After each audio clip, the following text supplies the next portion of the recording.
저와 여러분이 한 절씩 번갈아 가면서 읽도록 하겠습니다. 제가 먼저 1절을 읽습니다. 아브라함이 99세 때에 여호와께서 아브라함에게 나타나서 그에게 이르시되 나는 전능한 하나님이라 너는 내 앞에서 행하여 완전하라. 내가 내 언약을 나와 너 사이에 두어 너를 크게 번성하게 하리라 하시니 아브라함이 엎드렸더니 하나님이 또 그에게 말씀하여 이르시되 보라 내 언약이 너와 함께 있으니 너는 여러 민족의 아버지가 될지라. 이제 후로는 내 이름을 아브라함이라 하지 아니하고 아브라함이라 하리니 이는 내가 너를 여러 민족의 아버지가 되게 함이니라. 내가 너로 심히 번성하게 하리니 내가 내게서 민족들이 나게 하며 왕들이 내게로부터 나오리라. 내가 내 언약을 나와 너 및 내 대대 후손 사이에 세워서 영원한 언약을 삼고 너와 내 후손의 하나님이 되리라. 내가 너와 내 후손에게 내가 거류하는 이 땅 곧 가나안 온 땅을 주어 영원한 기업이 되게 하고 나는 그들의 하나님이 되리라. 하나님이 또 아브라함에게 이르시되 그런즉 너는 내 언약을 지키고 내 후손도 대대로 지키라. 내 중 남자는 다 할례를 받으라. 이것이 나와 너희와 너희 후손 사이에 지킬 내 언약이니라. 너희는 포피를 베어라. 이것이 나와 너희 사이에 언약의 표징이니라. 너희의 대대로 모든 남자는 집에서 난 자나 또는 너희 자손이 아니라 이방 사람에게서 돈으로 산 자를 막론하고 난 지 8일 만에 할례를 받을 것이라. 너희 집에서 난 자든지 너희 돈으로 산 자든지 할례를 받아야 하리니 이에 내 언약이 너희 살에 있어 영원한 언약이 되려니와 할례를 받지 아니한 남자 곧 그 포피를 베지 아니한 자는 백성 중에서 끊어지리니 그가 내 언약을 배반하였음이니라. 하나님이 또 아브라함에게 이르시되 내 아내 사레는 이름을 사레라 하지 말고 사라라 하라. 내가 그에게 복을 주어 그가 내게 아들을 낳아 주게 하며 내가 그에게 복을 주어 그를 여러 민족의 어머니가 되게 하리니 민족의 여러 왕이 그에게서 나리라. 아브라함이 엎드려 웃으며 마음속으로 이르되 백세 된 사람이 어찌 자식을 낳을까? 사라는 90세니 어찌 출산하리요? 하고 아브라함이 이에 하나님께 아뢰되 이스마엘이나 하나님 앞에 살기를 원하나이다. 하나님이 이르시되 아니라 내 아내 사라가 내게 아들을 낳으리니 너는 그 이름을 이삭이라 하라. 내가 그와 내 언약을 세우리니 그의 후손에게 영원한 언약이 되리라.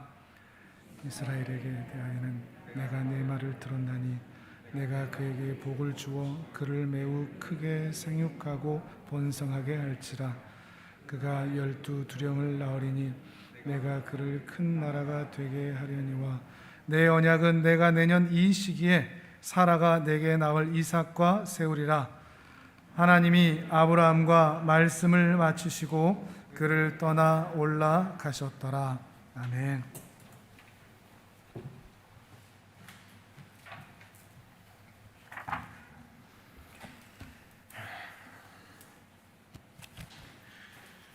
네, 더운 날씨에 이곳까지 찾아와 주신 여러분들께 감사드립니다.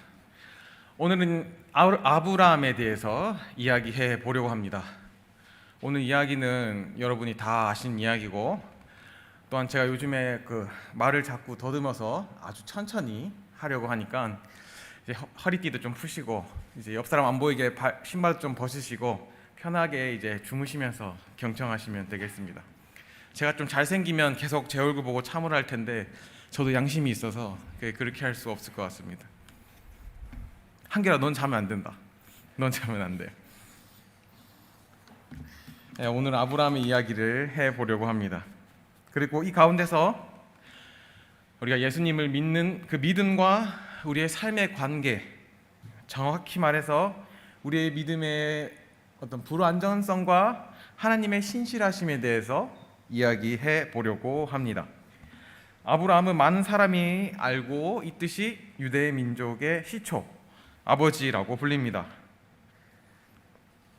그리고 믿음의 조상이라고도 불립니다. 왜냐하면 그의 행동, 즉 하나님의 말씀을 믿음으로 순종한 그 결과가 자신의 조상 아브라함이 얻기 때문입니다. 하지만 생각보다 이 아브라함이란 분은 매우 세상적인 분이셨습니다. 이제 왜냐하면 하나님의 말씀을 자신의 상식 안에서 적당히 순종하셨기 때문입니다. 오늘 보시면 17장에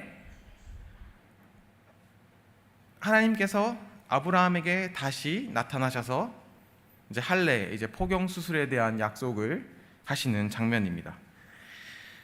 그런데 이전에 16장에 무슨 일이 있었냐 하면 바로 하갈과 이스마엘에 대한 본문이 나타납니다. 이는 창세기 16장에 대해서 많은 사람들이 아브라함이 가장 크게 실수한 불순종이라고 생각합니다. 왜냐하면 이 이스마엘이 후에 에돔 족속이 되고 이스라엘을 괴롭히는 가시가 되었기 때문입니다.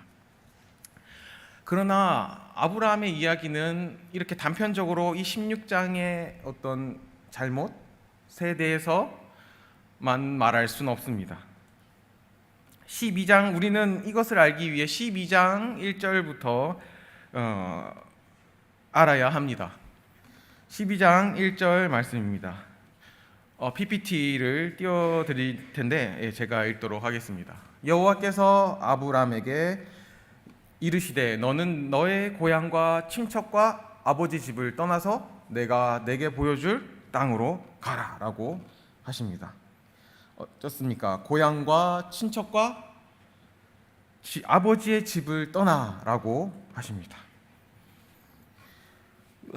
이 말씀에 대해서 사도행전 7장 1절을 보시면 우리 스데반 형님께서 이제 돌아가시기 전에 설교를 하나 하십니다. 이때에 하나님께서 그 하란, 즉 예전에 그 메소포타미아 문명에서부터 아브람을 부르셨다고 적고 있습니다. 마찬가지로 창세기 11장 31절을 보셔도 데라가 그들을 데리고, 그러니까 자기 아브라함과 자손들이죠, 데리고 가나안으로 가려고 했다고 적혀 있습니다.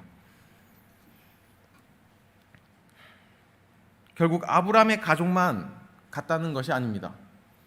아브라함의 아버지로부터 가족 전체가 그 메소포타미아에서부터 움직이게 되었습니다. 사실은 그 시절에 어떤 경호나 사람의 생명을 지켜주는 보험 같은 것이 전혀 없는 시절이었습니다.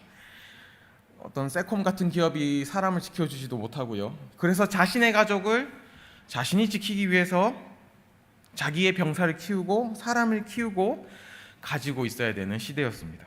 문제는 그들이 지금 메소포타미아라는 거대한 문명을 떠나서, 그 문명의 혜택을 떠나서 그곳을 벗어나서 스스로 독립하려고 있다는 것입니다. 특히나 지도를 보시면 그 길이가 300~400km를 넘어서는 훨씬 더 긴 여정이었다는 것입니다.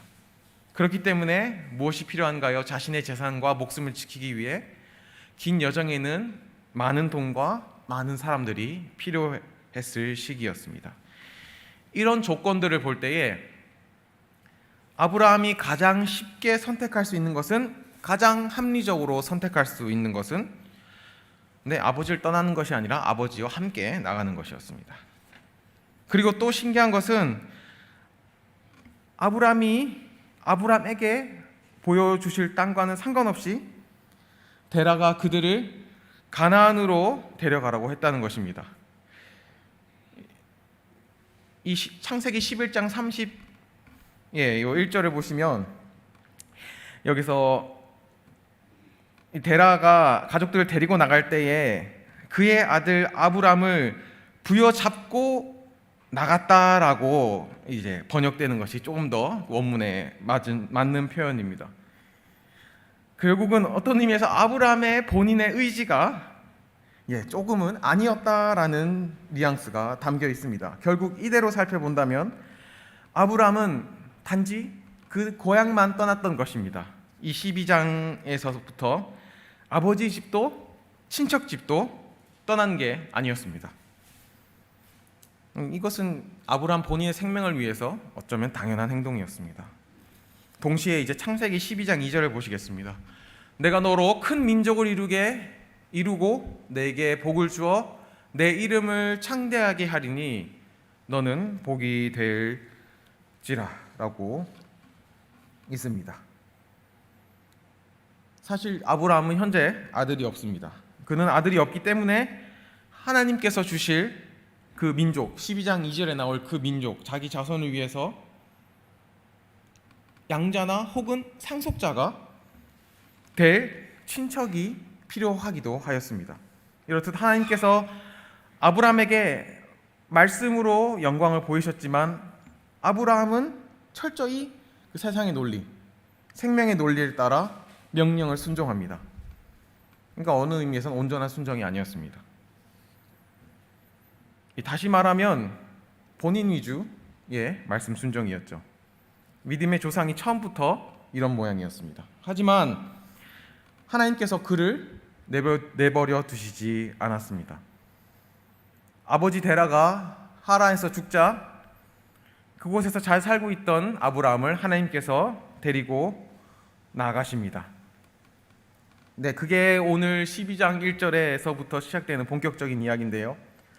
그런데 아브라함이 어떤 선택을 하는지 여러분 잘 알고 계십니다. 네, 친척인 롯을 데리고 갑니다. 왜요? 당연히 아들이 없으니까요. 후계자가 없으니까 데리고 가는 것입니다.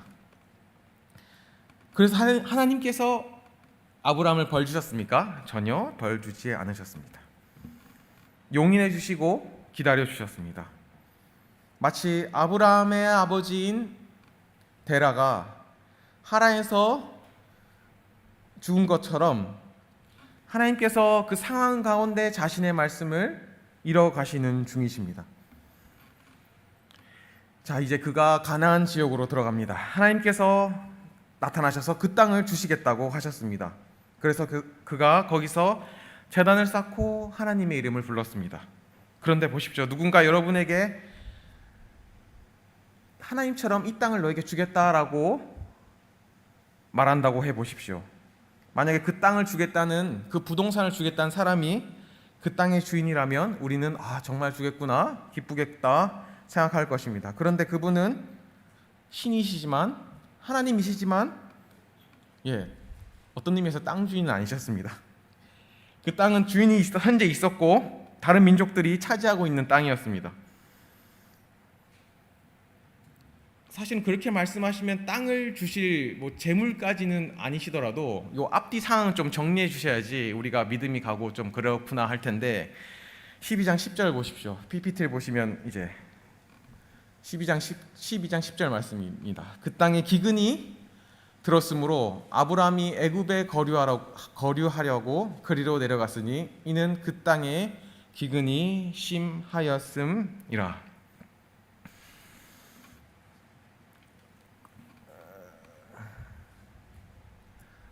쉽게 말해서 내가 너에게 이 땅을 줄게, 여기 잠시 살고 있어봐 라고 했는데 전기랑 수도랑 다 끄는 거예요. 그런 상황이죠. 그래서 어떡합니까? 아브라함이 가축과 사람들이 있었기 때문에 그의 소유와 가축을 보호하려고 어떻게 합니까? 네, 애굽으로 떠나버립니다. 그리고 또 거기서 어떤 일이 있었냐? 여러분 잘 아는 이야기시죠? 우리 자기 아내, 생산 능력이 없는 아내를 거짓말로 애굽의 왕 바로에게 보내버립니다. 13장의 내용입니다. 뭘 위해서요? 자신의 생명을 지키기 위해서 아내를 보내버립니다. 이것도 아브라함이 그 하란을 떠날 때 했던 행동과 똑같은 패턴입니다.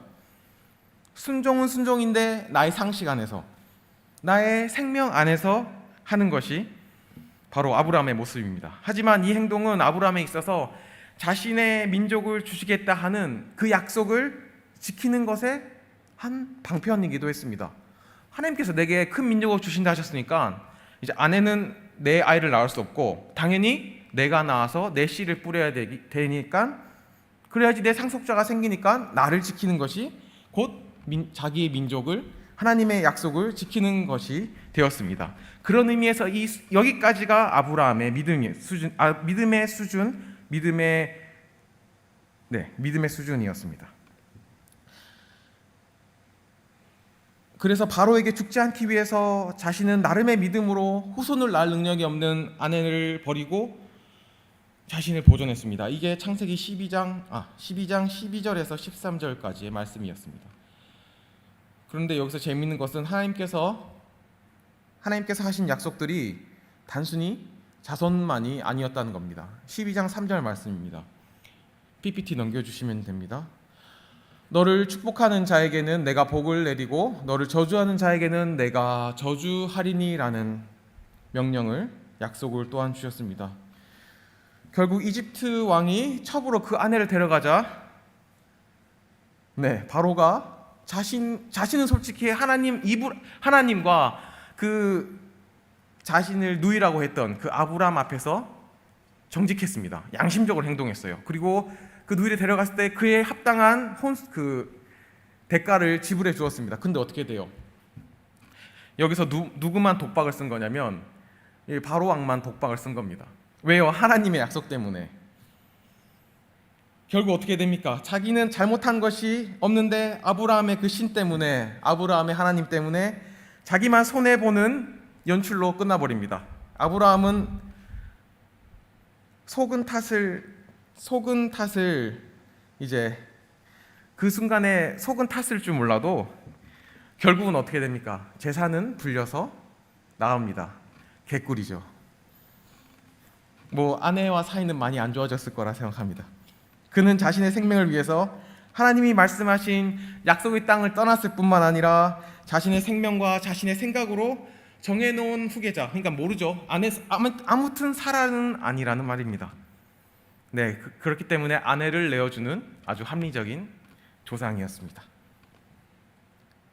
그는 불순종의 사람이었을 테지만 어쨌든 그가 가진 믿음의 분량 안에서 그렇게 했습니다. 그는 충실한 자신의 생각과 사고 속에서 하나님이 이루실 민족을 최대한 생각했습니다. 그 방식이 단순히 자신이 경험해왔던 인간의 방식, 습관의 방식, 또한 문화의 방식이었을 뿐이었습니다. 하나님이 그것을 대놓고 그 자리에 나타나서 너 나빠, 너 잘못됐어 라고 하지 않으셨습니다.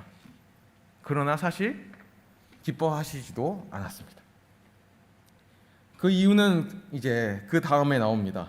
하나님께서 이제 데라를 데려가셨듯이 롯을 보내버리시기 때문입니다.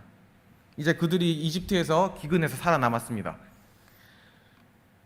바로에게 얻은 재물로 재산은 더 늘어났습니다. 근데 반대로 그곳에서 계속 버텼던 그 원주민들은 어떻겠습니까?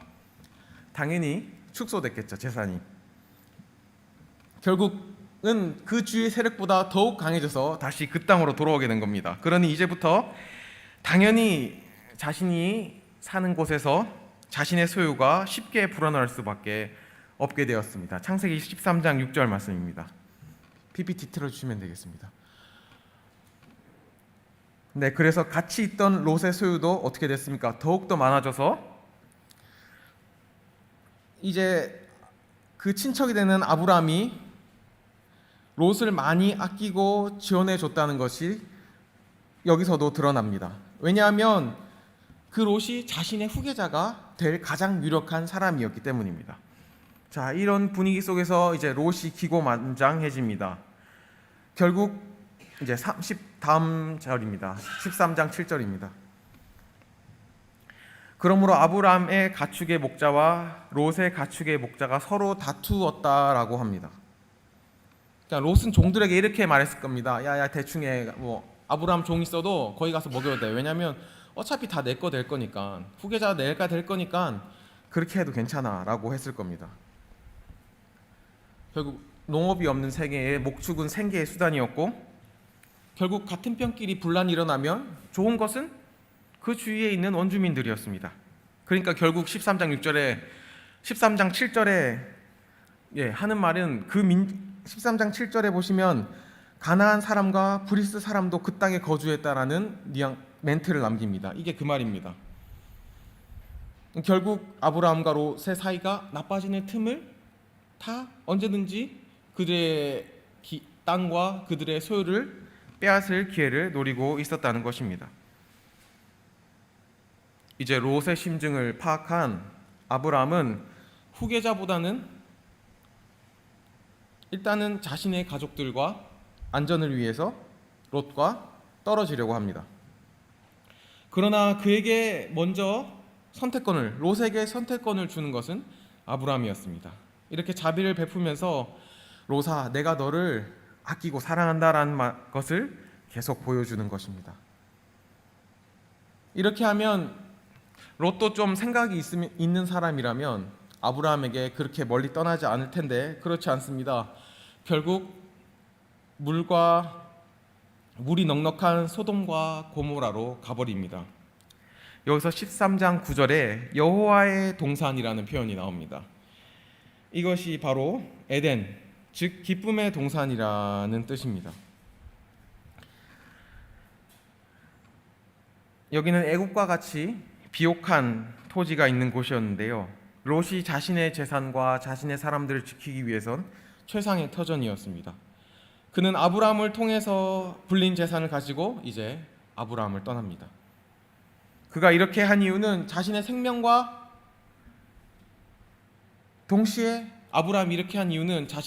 동시에 롯과 싸우지 않기 위해서입니다. 왜냐고요? 여전히 롯이 자기의 후계자라는 것을 포기하지 않았기 때문입니다.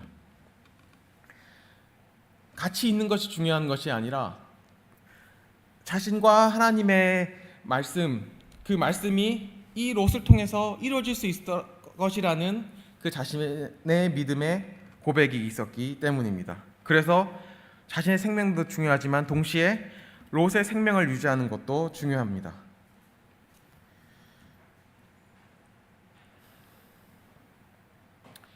이제 데라도 보냈고 롯도 보냈습니다. 하나님은 자신의 약속을 지금 스스로 지켜가고 계시는 중입니다.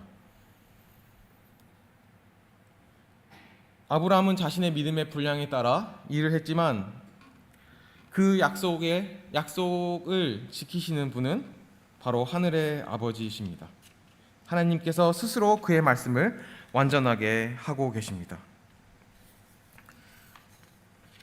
이렇게 롯에 대한 미련이 남은 아브라함을 하나님이 그냥 내버려 두시지 않습니다. 13장 14절 15절 보시면 롯이 떠나자 롯이 정하지 않은 땅과 그 후계자, 그 자손에 대한 약속을 보다 정확하게 다시 해주십니다. 창세기 13장 14절. 롯이 아브라함을 떠난 후에 여호와께서 아브라함에 이르시되 너는 눈을 들어 너 있는 곳에서 북쪽과 남쪽 그리고 동쪽과 서쪽을 바라보라. 보이는 땅을 내가 너와 내 자손에게 주리니 영원히 이르리라. 그러니까 떠난 롯을 걱정하지 말라고 하십니다. 네, 이렇게까지 말씀하시는데 아브라함은 그렇지 않습니다. 14장에 보시면 이제 롯이 잡혀가는 사건이 나옵니다. 웃긴 건 여기서도 아브라함의 그 자신의 생명을 따라 행한 것이 벌이 아니라 복이 되었습니다. 그러니까 자신의 그 하나님의 약속을 지키기 위해서 하는 것이 말입니다. 그가 가진 318명 여기 14장에 나옵니다. 그 시대에 비해서 이 318명이 큰지 작은지는 알 수 없습니다. 확실한 것은 그가 왕이 아니라 일개 부족이었고 일개 족장이었습니다. 그런데도 그 전투에서 이기고 롯과 소돔의 주민을 구해서 돌아갑니다. 근데 소돔 왕이 어떡합니까? 사람은 나에게 보내고 재산 다 네가 탈취한 것은 네가 다 전리품으로 가져라 하는데 아브라함 그러지 않고 다 돌려줍니다. 그 가운데 롯의 재물도 포함되어 있습니다.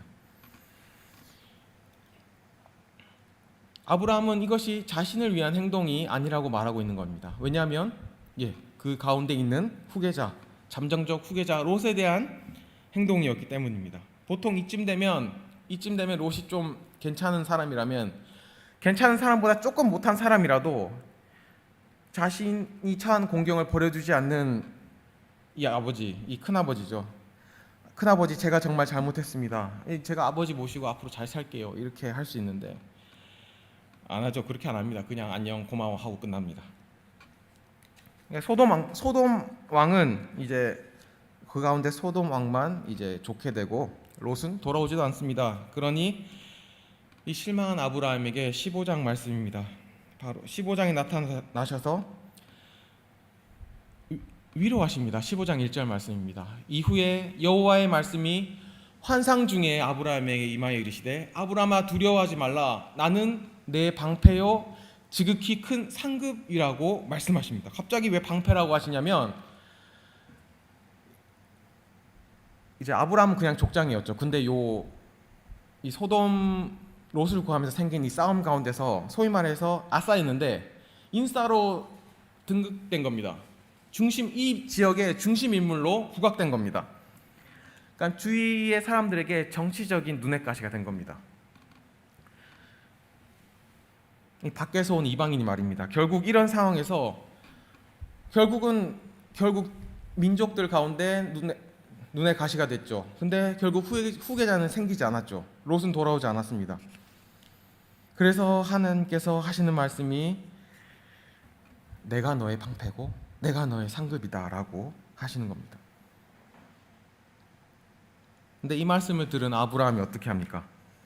그 뒷절을 보십시오. 아브라함이 그냥 쉽게 말해서 이렇게 말하는 겁니다. 나 상속자 없어요. 대체 뭘 주시려는 거예요? 이제 친척도 없고 내 부하 중에 이 한 명 이 사람한테 저 후계자 물려줄 겁니다. 제 씨가 제 후손이 어디에 있겠습니까? 그냥 제 집에 이 식솔들 중에 한 명이 후계자 될 거니까 그렇게 하십시오라고 항변합니다. 이것은 아브라함의 당연한 주장이었습니다. 아들을 주셨나요? 아니면 아들의 낳을 가능성을 주셨나요? 아니면 친척이 붙어있게 하셨나요? 결국 아브라함의 복을 주시긴 하는데 뭔가 좀 애매한 겁니다. 인생이 잘 안 풀리는 느낌이 되어버린 겁니다. 지금 아브라함에게는 하나님께서 약속하신 미래가 전혀 보이지 않고 있습니다. 그저 순간순간 그 말씀을 기억하면서 자신의 상식과 그 문화의 상식에 따라서 일을 해나가고 있습니다. 하지만 그와 반대로 그는 그 순간에는 매우 성실하게 임했습니다. 그 방향과 상관없이 말입니다. 그리고 그것을 하나님께서 아시고 그의 자신의 말씀을 순종하게끔 물꼬를 조금씩 터가고 계시는 중이십니다. 순종하지 않았는데도 어쩔 수 없이 순종하게끔 하는 상황을 만들어 가십니다. 하지만 지금 하나님께서 너의 몸에서 날 자가 내 상속자라고 하시면서 하늘의 별들을 보여주십니다. 15장이죠. 네,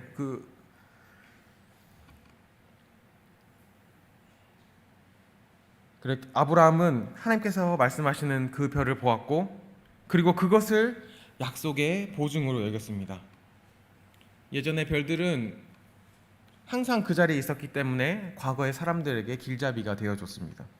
나침판 혹은 여로에서 고정핀 같은 역할을 하였습니다. 이것을 보증으로 아브라함은 하나님의 말씀을 믿었다라고 성경은 말씀하고 있습니다. 여기서 처음으로 아멘이라는 단어가 나옵니다. 제가 이 본문을 찾아서 여러분에게 같이 읽도록 읽고 싶어서 정해놨는데 구절을 제가 적어놓은 걸 지워졌습니다. 네. 아브라함이 하나님 안에서 믿었다라고 이 성경은 말하고 있는데 이것이 그 단어 아멘입니다. 이것이 우리가 하나님 앞에서 아멘 할 때에 하나님의 그 말씀을 믿을 때에 예수 그리스도 안에서 그의 구원을 믿을 때에 바로 주시는 구원입니다. 우리의 좋은 삶이 아니라 우리의 완전한 순종이 아니라 이 약속을 믿는 행위 자체를 구원으로서 하나님이 우리에게 주시는 겁니다. 영적인 아브라함의 자손이 이 믿음을 통해서 되게 하시는 겁니다. 하나님께서는 우리의 약함을 누구보다 잘 아시고 누구보다 먼저 생각해 주십니다. 그러기에 하나님께서는 우리에게 당신의 말씀이 이루어져 가는 것을 우리를 통해서 스스로 보여주고 계십니다. 그리고 그것을 통해 자신이 행하는 일들과 또 약속하신 그 별들을 통해 우리가 믿을 만한 충분한 증거들을 조금씩 보여주고 계십니다. 아브라함의 같은 경우에는 그것이 별이 되겠지만 또한 우리 삶에 있어서는 다를 수 있습니다. 그렇습니다. 이것을 우리에게 적용하면 우리가 우리의 삶에서 여러분의 기준을 따라 말씀을 살고 계십니다. 그것이 무엇이든 간에 우리는 우리의 삶의 방식 혹은 이 시대 대한민국 이 자본주의의 삶의 방식에 따라서 이를 결정할 수밖에 없습니다. 많은 것들이 그렇죠. 결혼, 삶, 집을 사는 거, 밥을 먹는 거. 시금치 값이 오르면 지금 시금치 한 달에 4,000원이죠. 시금치 값이 오르면 시금치 나물이 식탁에서 사라지는 건 당연한 일입니다. 근데 이것들이 무슨 말씀의 명령과 무슨 상관이냐고 하실 텐데, 우리가 받은 말씀은 뭡니까? 예수 그리스도를 주로 고백하고 그의 말씀을 따라서 하나님과 내 이웃을 사랑하는 겁니다. 그리고 이 하나님을 사랑하는 것은 뭐예요? 우리가 이웃을 사랑함으로써 나타나게 되는 것이 하나님 사랑입니다. 근데 이런 것들을 생각할 때에 우리가 가진 것들로 이웃을 사랑하게 되는데, 근데 우리가 그것들에 대해서 우리의 집을 고민할 때, 우리의 옷을 고민할 때, 먹어야 되는 것들을 고민할 때에 이쪽을 좀 더 고민하게 되면 이웃에 대한 사랑이 조금 더 줄어들 수밖에 없습니다. 그러니까 이 둘 사이에 적당한 밸런스, 그러니까 균형이 이루어지는 것이 중요한데, 그 기준을 우리가 정할 때에 아브라함이 했던 것과 같이 정할 수밖에 없다는 것입니다. 어떤 사람은 돈을 적게 벌기 때문에, 어떤 사람은 돈을 많이 벌기 때문에 정해지는 기준이 다른 것입니다. 왜냐하면 사람은 똑같이 세 끼를 먹고 잠을 잡니다. 사람의 삶이라는 게 어느 정도의 생명 유지의 기본선이 있기 때문에 그 기본선에 맞춰서 최소한의 벌이가 필요하기 때문입니다.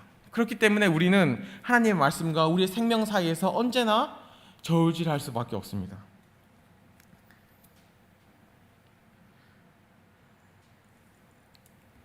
저를 예로 들어보면 저도 여러 가지 것들 사이에서 전 좀 더 무식하고 좀 더 생각이 없고 좀 더 어리석었기 때문에 진짜 처음 중학교 때는 진짜 예전에 제가 샤프심 하나 사는 것도 이 하나님 뜻인지 아닌지 생각해야 된다는 그런 설교를 들었었어요. 그래갖고 이게 항상 기도해보고 모든 걸 정해야 된다 해서 진짜 별거 아닌 거, 신발 하나 사는 거, 옷 입는 거부터 다 예수님께 물어봐라, 이런 설교를 들은 적이 있어갖고 그대로 실천했던 적이 있었습니다. 그런데 그 말이 되나요, 그게? 진짜 순수했다면 순수했고 바보 같았으면 바보 같았던 내용인데, 그것들이 이제 제 삶의 누적이 된 거죠. 그래서 이제 막 수련회 가서 주님, 제가 이제 대학교를 가야 되는데 무슨 과를 갈까요? 이제 막 기도를 하는데 딱히 말씀은 없으신 거예요. 그래서 그래, 말씀이 없으니까 내가 좋아하는 거 가면 되겠다 싶어갖고 건축과를 갔습니다. 근데 건축과를 갔는데 진짜 거기서 생고생이란 생고생을 당했어요. 거기는 건축과 옛날은 잠을 안 재웁니다. 내일까지 할 수 없는 과제를 주고 이제 그것을 무조건 밤새서 해오게끔 만들어요. 그거 보면서 이제 제 삶에 너무 고난이 닥쳤죠. 그러니까 하나님, 이거는 주님의 뜻이 아닌 것 같아요, 막 이러면서 결국 어디를 갔냐? 신학교를 가는 큰 악을 저지르고 말았습니다. 그래서 결국 저는 저의 생명을 위해서 그런 신학과를 정했고, 지금 생각하면 사회에 부적응한 자의 변명이었죠. 하지만 이 선택으로 인해서 결국 대가는 제가 계속 치르고 있습니다. 제 가족들은 고통받고 지금도 받고 있는 것 같습니다. 네, 세상 모든 일들이 그렇습니다. 사업이면 사업, 지식이면 지식, 어떤 교육이면 교육, 구제면 교육, 구제면 구제, 교회 이름은 교일, 그리고 그 가운데 분명히 우리의 생명을 위해서 그 상식 안에서 일할 수밖에 없습니다. 이것이 인간입니다. 그러나 이 인간 가운데서 보이지 않게 일하시는 분은 하나님이십니다. 그때도 일하셨고 지금도 우리 가운데 성령 하나님으로 함께 일하고 계십니다. 그리고 여러분께 그것들을 보여주실 것이라고 저는 믿고 있습니다. 왜냐하면 우리가 예수님의 말씀을 믿고 있기 때문입니다. 우리가 믿기 때문에 하나님께서 일하십니다. 하나님께서 일하셔서 우리가 믿는 것도 있지만 우리가 믿고 있기 때문에 하나님께서 일하시는 것도 있습니다. 이것은 하나님께서 우리와의 관계에서 세운 아주 신묘한 신비입니다. 그렇기 때문에 저의 계획이 잘 되고 못 되고에 의해서 제가 판단되지 않습니다. 하나님 앞에서 판단되지 않습니다. 일이 잘 되면 복이고 안 되면 벌이라는 식으로서 또 생각해서는 안 됩니다. 우리의 선택에 의한 책임이 우리에게 그 책임과 대가가 따라올 뿐입니다. 그러나 하나님께서 행하시는 일들을 보여주실 때에 우리는 아브라함을 생각해야 되겠습니다. 아브라함의 받은 약속을 그가 지켜나갔을 때에 어떻게 이뤄나가시는지 보시면 되겠습니다. 아브라함은 아브라함의 삶 가운데서 아브라함의 상식을 따라서 했지만 그 가운데 핵심은 뭐냐면 12장 1절의 말씀을 아브라함이 놓치지 않고 계속 기억했다는 것입니다. 자신이 올바른 좀 더 하나님 마지막에 결국 이삭을 주실 때까지 그 했던 행동들이 굽이굽이 치는 길을 돌아서 왔을 때에 오늘 읽었던 17장 이 본문도 그 16장 이 15장에 하나님께서 그 아브라함의 자신의 말씀을 믿었다라는 것을 의로 여기셨다는 그 후에 나온 게 뭐냐면 바로 하갈을 첩으로 둔 겁니다. 이것도 뭐예요? 당연히 내가 사라를 후손의 어머니로 만드시겠다 했는데 여러 가지로서 시도를 했겠죠. 그 자손을 얻기 위해서 그 부부가. 근데 뭐 날짜는 지나가는데 안 생기는 거예요. 그럼 어떡하겠습니까? 당연히 후손 주시는데 그냥 너는 명목상의 엄마인갑다. 그러면 둘째 부인을 드리자 해서 하갈을 드린 겁니다. 그러니까 그 뒤에 나와서 하신 말씀이 이 17장입니다. 17장 다시 말씀하시는 겁니다. 내가 그렇게 하겠다고. 내가 사라를 민족의 어머니로 만들겠다고 하신 겁니다. 네, 마찬가지입니다. 우리는 아브라함을 본 받으십시오. 아브라함처럼 하나님 말씀 가운데 그 말씀을 잊지 마시고 그 마음 가운데 두시고 그 행함이 완전하지 않더라도 조금씩 행해 가십시오. 그러면 하나님께서 일하시는 것들을 보게 되실 겁니다. 참고로 저는 아직 어려서 잘 모르겠고 아직 못 본 것 같지만 저는 예수 그리스도를 믿는 믿음으로 이 삶을 더 나아가려고 합니다. 예수님 때문에 말입니다. 하나님께서 결국 그 생명을 위해서 우리의 구원을 위해서 예수 그리스도를 보내주셨기 때문입니다. 그리고 그를 죽이셨습니다. 십자가에서 그 죄와 죽음을 이기시겠다는 그 약속을 창세기 2장의 약속을 이루시기 위해서 말입니다. 함께 기도하겠습니다. 사랑과 긍휼이 풍성하신 하나님,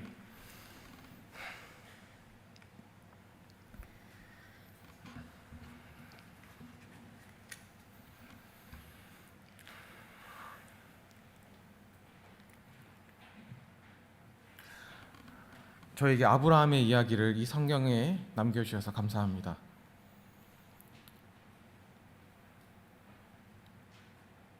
저희가 삶을 살아갈 때에 하나님의 말씀을 믿고 그 말씀을 순종하기 위해서 노력은 하지만 그들이 저희의 어리석음과 저희의 가운데 저저들은 그 삶의 방식과 문화의 방식에 따라 생활할 수밖에 없음을 하나님께서 아십니다. 그렇기 때문에 우리 가운데 예수 그리스도를 보내주시고 성령 하나님도 보내주심을 감사드립니다.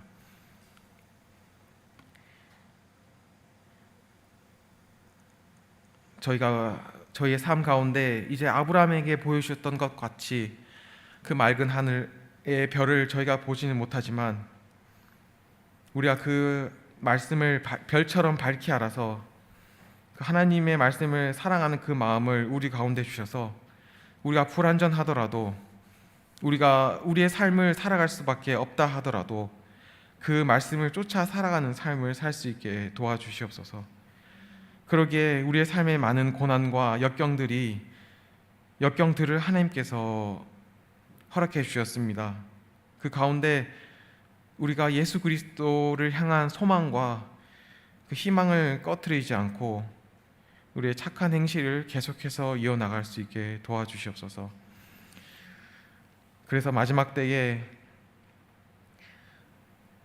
새벽별이신 예수 그리스도의 그 빛난 광채를 하늘나라에서 함께 볼 수 있는 영광을 누릴 수 있게 하여 주시옵소서. 예수 그리스도의 이름으로 기도드립니다.